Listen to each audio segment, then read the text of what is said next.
Pazhakulam government LP സ്കൂളിലെ ഈ അധ്യയന വർഷത്തെ പ്രവേശനോത്സവത്തിന്റെ കാഴ്ചകളിലേക്ക്.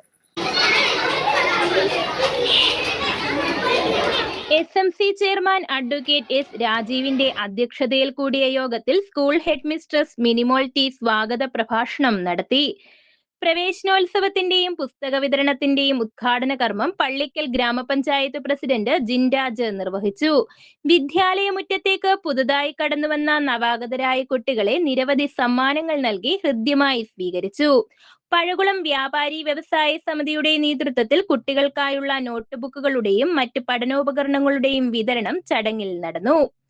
വ്യാപാരി വ്യവസായി സമിതി president R. Suresh, secretary Radhakrishnan, vice president Shamnath, executive അംഗം ഷിഹാബ് തുടങ്ങിയവർ ചടങ്ങിൽ പങ്കെടുത്തു. പന്തളം മുൻ AEO അഡ്വക്കേറ്റ് രാധാകൃഷ്ണൻ, പൂർവ്വ വിദ്യാർത്ഥി Syed Muhammad, school SMC executive അംഗങ്ങളായ ജോഗേന്ദർ, ഷിഹാബ് തുടങ്ങിയവർ ആശംസകൾ അർപ്പിച്ചു. സ്കൂൾ അധ്യാപകൻ ഇക്ബാൽ A. ചടങ്ങിൽ കൃതജ്ഞത രേഖപ്പെടുത്തി. News bureau, Adoor.